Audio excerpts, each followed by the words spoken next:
څنګه ستړی شوم، څنګه ګرمي وه نن، ټوکر ټوکر شوم. چای راوړه، ښه دي چای راوړه. ها سړیه، خپل ځان دې واخیستی، ټوک ټوک دې کړئ. کشر ورور چې کلته ورځ میلې کوي. اوس خو ځوان دی والله، که زه څنګه ورته ووایم د کار په زده کړو اخته دی، نه څه ورته ویلی. ځینې خلک عادت لري چې د نورو په زحمت باندې ژوند وکړي. دا څه وایه، څه چپه ورسته نن ګډه.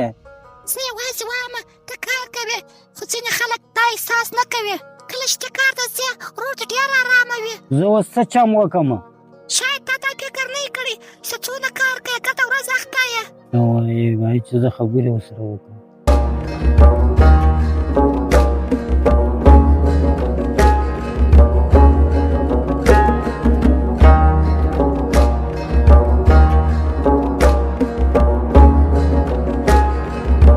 السلام علیکم. وعلیکم سلام. ته خو داسې خوشحاله یې، د کور په حال ځان نه خبره چې پر موږ څه تېرېږي. ته پوهېږې زه څونه سخت کار کوم. ته به څه خبر یې چې دا د کومې خوا راځي؟ نو زه څه وکړم؟ کار نشته، د کار اوس ته کومه پیدا کوم. په درسو اخته یم چې کله د درسونه خلاص کړم بیا یو کار پیدا کړم. ډېر زه درسونه ګرد عمر ته یې هغه درسونه دي، هلته یې روزانه وکړه. اوس مې دا دونه رسول دي، نو زه څه وکړم اوس؟ زه نه پوهېږم چې په چا څه سوي دي، چې یو چا پر غوږو خبرې در کړي دي که څنګه. د پرونه پورې مې هېڅ نه راته ویل، او نن چې یاره در دې ځای دا درسونه پرېږده او داسې وکړه. څه پېښ سوي دي؟ پرېږده، ته خو مه ژوند کوې، په هېڅ ځان نه خبره یې. وروره بخښه راته وکړه، که کومه غلطي راته سوې بخښه راته وکړه.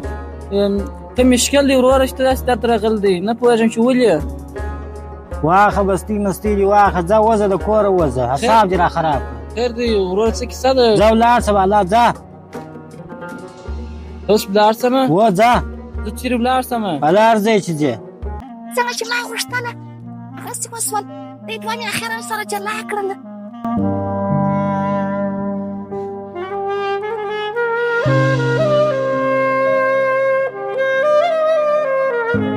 نور ته داسې موږ بیا ښه وسوله، نور به موږ په ارامه ژوند کوو. ژوند یې راباندې ارام کړی و. کله چې کور ته درواغ او غیبت ننوځي او مینه ووځي، یوازې خاموشي پاتې سي. غیبت او بدګماني کورونه ماتوي. د خلکو ترمنځ خبرې باید روښانه وي، نه پټې. لنډمهاله خوشحالي د درواغو نتیجه ده. د کورنۍ اعتبار تر ټولو مهم شی دی.